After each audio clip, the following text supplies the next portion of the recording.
something strange happened in human history. Before most people even knew what computers really were, someone asked a question that would change everything. Can machines think, not calculate, not compute? Think. And if the answer is yes, then who decided that machines should think like humans? Was it one person, one invention, or something much bigger, unfolding over decades? Because artificial intelligence didn't appear suddenly. It was built, slowly, step by step, and most people didn't even notice it happening. Let's go back to the beginning. The first idea, in 1950, a British mathematician named Alan Turing asked something revolutionary: can machines think?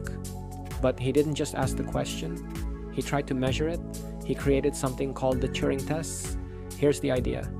If a machine can talk like a human and you can't tell the difference, then maybe it is thinking. But think about that for a moment. What does it really mean to think? Is it logic, memory, or something deeper? Alan Turing didn't have the answer, but he opened the door. The first machine that learned in 1952, something unexpected happened. An IBM researcher named Arthur Samuel built a checkers program. At first it was simple, it just played moves. But then something changed. It started learning. Every time it lost, it improved. This was one of the first signs of machine learning. A machine getting better without being told exactly how. Then the birth of artificial intelligence in 1955. A scientist named John McCarthy gave this idea a name, artificial intelligence. And in 1956, he organized a meeting that changed history, the Dartmouth Conference. Scientists gathered with one bold belief: machines could be made to think like humans. They believed it might take a few decades, maybe even less, but they were confident, too confident. Then, the first AI programs. After that conference, AI research exploded. Scientists created programs that could solve math problems and prove logic statements. One of them was called the logic theorist.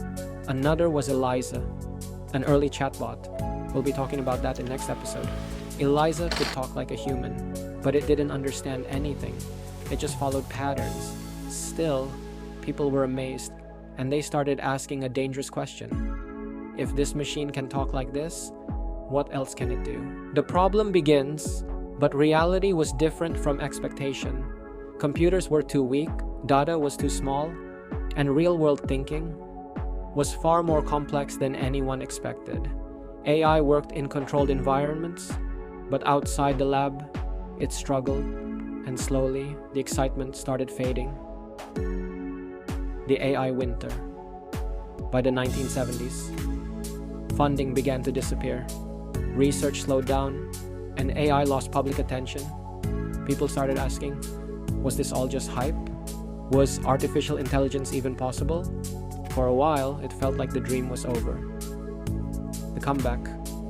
But in the 1980s, something new appeared. Expert systems, machines that followed human-written rules to solve problems.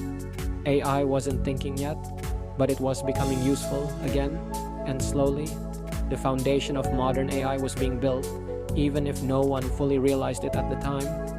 Outro. Reflection. So where did artificial intelligence really begin? Was it Alan Turing asking a question? Was it John McCarthy giving it a name? Or was it every scientist who tried, failed, and tried again? Because AI wasn't created in a moment. It was built across decades, question by question, idea by idea, failure by failure. And if this was only the beginning, then the real question is, what comes next?